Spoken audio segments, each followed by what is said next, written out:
something like a schizo. Here's the runes. Blood Moon, Reaver, Eagle Eye. I did it first, Dax. Alright, so today's critical points that we're going over are mistakes that lead you to losing the game. First one, greeting. Don't greet a micro. Don't take more poke value than you need to, unless you're going to do so in a way that sets up your team for success and you trade more than you lose. For instance, one person dies, yourself, you make a play, they clean up, they take multiple targets out of the enemy team. Point 2. Don't forget to push your lane. 1. You're denying your opponents gold and XP. 2. You won't be losing your turrets and getting punished because you didn't want to babysit the lane. The reality is this is a lane game. You have a specific lane. It is assigned to you. It is your job to push it forward and manage the opponents in your lane. If they rotate and you do nothing about it and you don't say anything about it, you get thrown on the bus. At least say enemy missing. That will lead to communication breakdown on your team, and psychologically speaking, that will start to whittle down your own team and demoralize them. That will lead you to not being in synergy, especially in a solo queue, and you're going to start losing the match unless your team gets passive-aggressive angry and somehow has some sort of comeback. So, next point, manage your cooldown. It's called cooldown awareness, mana conservation. If you get low on your mana, you have nothing to play. Stop playing fights with no mana.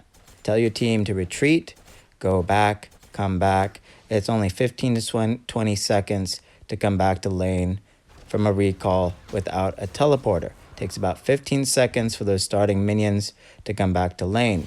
The other point, cooldowns. That includes your ultimate. That includes your sprint, your flash, your frenzy, whatever. You can go into the scoreboard anytime and tell people my cooldown is going to be ready in this amount of time. You can even do the math yourself and tell them what time it would be ready. There's really no time for that, so just tell them it's down. That's all they really need to know. And the reality is if you're communicating too much, that's taking away from your GPM. That's not good. You need to be focused on farming. You need to be focused on getting your gold and XP. Rule number 2. So the reason we're doing this video is slightly less entertaining. I think I finished with a 3-2-3. I think it goes in A. I'm going against a Mei Yin, and Mei Yin is pretty hard to defeat, but she respects me enough that she doesn't want to try to play against my mind. Sherlock Holmes, watch the movie, read the books. It's not a fair fight, and what will all your parents and elders say? Life isn't fair. Forrest Gump says life is like a box of chocolates. You never know what you're gonna get. So that's what I got out of the cards that was dealt to me in terms of my humble beginnings. Next point. If you're going to rush a tier 3, make sure you have a contingency first. Otherwise, it's probably smartest to buy boots first. Why? Because movement and safety is critical to winning the game. Movement means you will outplay your opponents. Movement means you can go back and in and out of the flow of combat. Movement means you can make critical plays while minding your safety. So, movement wins games. Don't greed. Don't greed without a contingency. Your ultimate, your activatable abilities from your tier 3s, your summoner spells, sprint, flash, frenzy, intimidate, stun, cleanse, etc., etc. Next point, make sure you are taking down those turrets. That is a mistake to rotate too much. If you are pushing the lane and you've at least taken a turret first, they say specifically here, take down turrets first. Now you have choices because you get reward from taking down their turret. What does that mean? That means if you take down the turret, you have the choice to start taking their jungle away from them, putting a second target behind. If you've taken the first turret, the T1, then you have power over your opponents. Your enemy laner is going to be in a pickle. They're going to be demoralized because they lost a turret. And like I said, if you're taking their jungle, that would be 2 targets out of the game from one person, specifically here in Clash lane.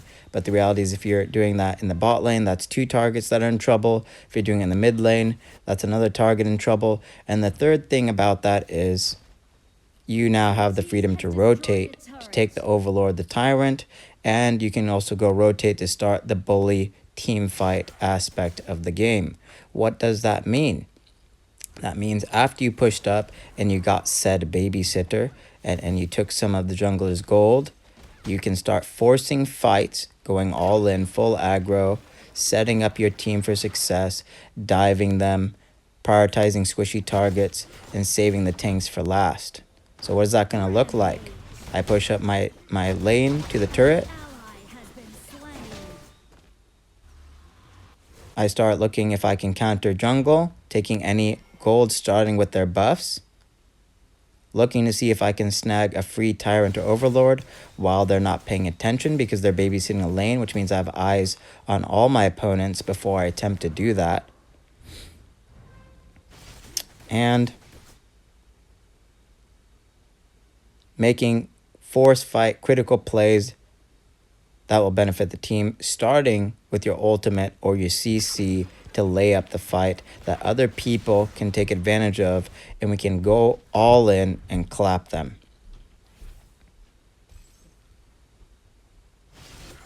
Anyways, critical points. As you can see, we are staying close to the Minion here. Another critical point is to think about the support or your player and person as forward vision. Yes, we talk about phalanx, but don't take that so seriously. What does that mean in this specific instance? What I'm doing is pushing her up, staying pretty close, so she knows I'm going to take the turret. A little bit of courtesy to the Minion. She knows if she leaves, I will take the turret to the point where I'm right next to the turret. And what does the turret do? The turret gives her free vision of me, not just the minions, but the turret and anyone who has a global spell like the Nuwa or the Luban or the Hui. If they shoot that off, you will get vision from it. So think of your support as a pawn that you move forward, and now you get to see other pieces on the board. Just going to get some heals here. I notice they're all trying to combat and stop me, so I waste their time. I kind of stick my neck out, see if they'll give me some free poke. Don't want them to go to my team. If they choose not to come for me, that means they're not respecting me. I need to start getting more control of the map and punish them for not wanting to fight me.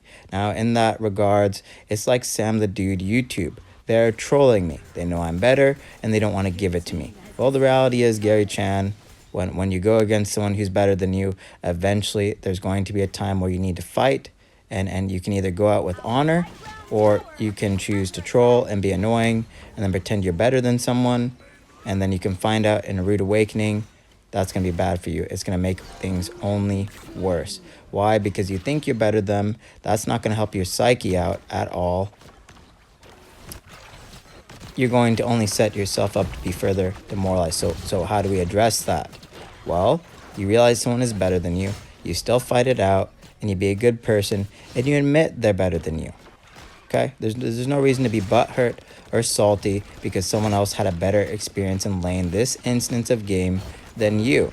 If they got it, they got it. You don't need to like give it to them per se, but you might as well just go out with a bang and then see if maybe your team can recover based on the damage you dealt. That goes back to those damage statistics and the damage taken and the metrics that I go over every single game, right? So just because you died and you lost doesn't mean you're a bad player. The other thing is, just because you're losing doesn't mean you give it to them and start feeding. You just give them maybe one to let your team know that you've lost that lane, you've lost that matchup, and it's going to be a hard game for you. Your team will decide whether or not they have the means, the resources, the skills, the kits, the cooldowns, in order to save you, or what they're going to do instead is prioritize their lanes, the other objectives, the Tyrant, the Overlord, instead of that, in a means to recover the game from a loss. Okay? So don't be trolling your opponent. Now, if you're playing safe and then you think maybe you'll come back later, then just don't give a kill, like the Mei. It's fine. Why? Because then she's not feeding, she's not inting. Now if you go into a 1v1 and you're fighting it out and they get you, then just admit it, they're better than you. It's okay. It's not the end of the world. Again, your team will try to do something, or you can just all surrender and say that it's game over.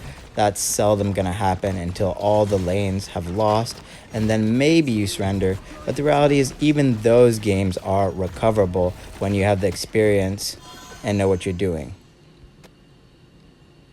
We went to the other side, started split pushing here, and we died. And you can see they was pushing the mid lane here. Kind of lost track there, going on a tangent. It's whatever. Critical points we need to address. Mistakes that need to be rectified. We are ironing ourselves to be better players. Those are key points that we need to just own, have some integrity, have some honesty, and be critical in our growth. First step to recovery, they say, is admitting the problem. Shut down. Anyways, next thing. If you see your team being bullied, there's only two things to do in response. You either go over there and play heroic while minding rule number 4 and not getting clapped. So you go all in a calculated manner, hopefully with some CC, some rebuttal game, some counter play.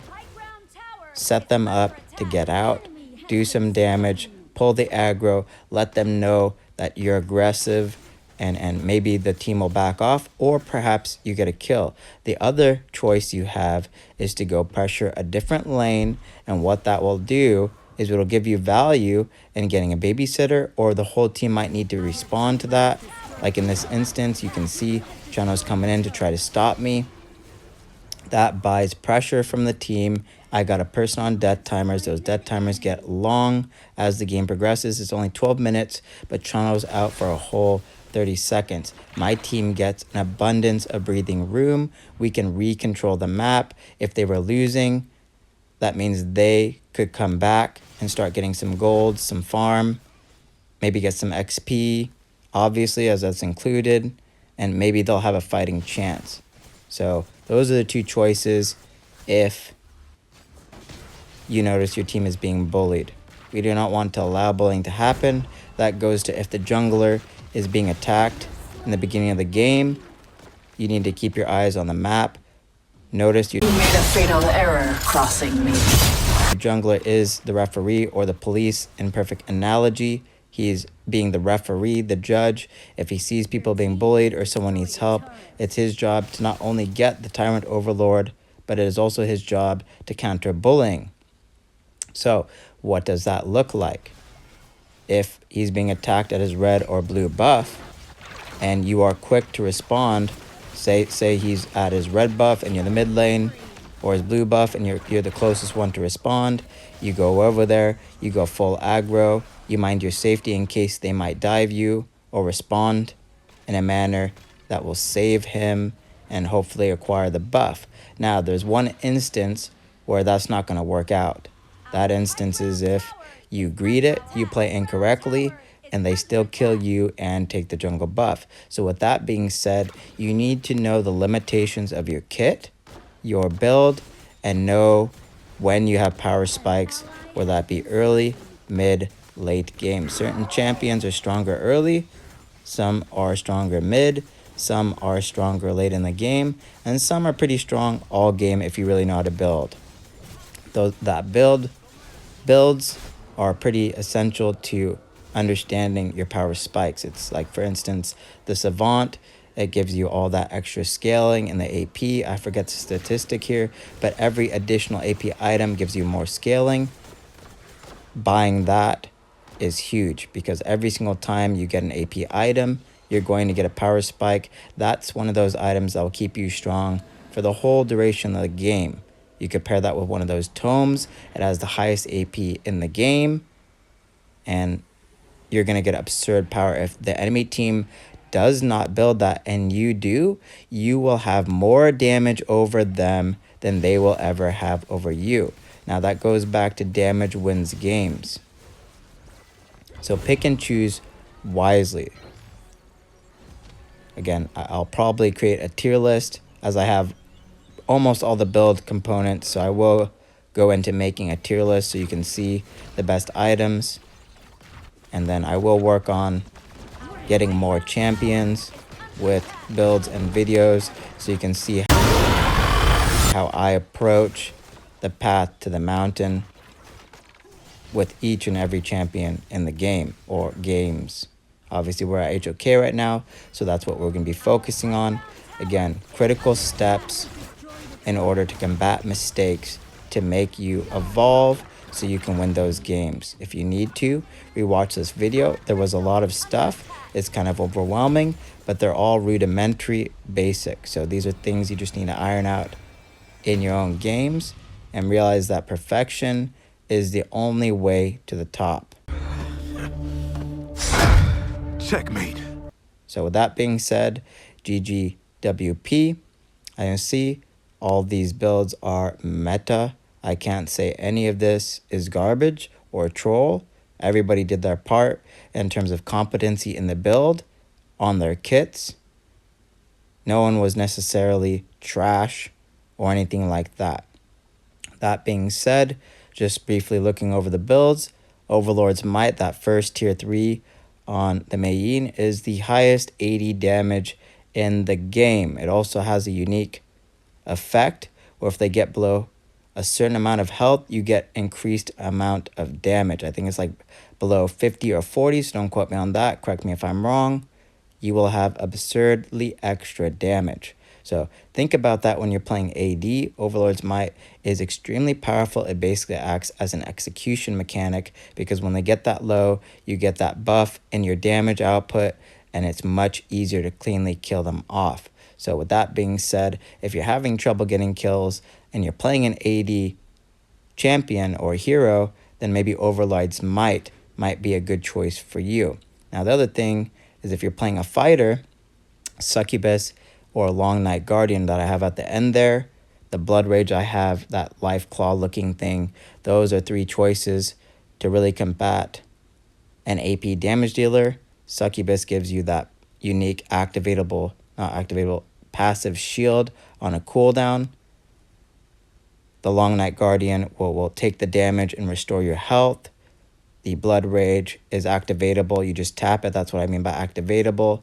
And you'll get a whole bunch of shielding to kind of mitigate all that damage. And when we're talking about ADCs, and they have a lot of lifesteal, the Blazing Cape there on the Hino, the second tier 3, is a great thing to build because it has the armor, it has anti-regen mechanic, anti-lifesteal mechanic. You also have the Mortal Punisher if you're an ADC, so you can build that, and it has damage and the anti-lifesteal effect, but you shouldn't have to worry about that too much because the support will usually pick that up, or a top lane, perhaps even a jungler. That's usually their job, their role to do that. You can see I picked up the Premonition myself, and that will combat the ADCs. It is counter build component. Counter build makes easier winning games. Why? Because that basically nerfs and debuffs their build's value. And then they can't do anything about that unless the only instance they could do something is they sold their build or a component of their build and switched it up on you. And that is something you could do. However, you'd have to be at end game before you do that. Otherwise, you're losing out on overall power. So what that means is if I were to sell something, I'm going to take a hit in the gold because you don't get the full value back in an attempt to try to nerf their build. You shouldn't have to worry about that.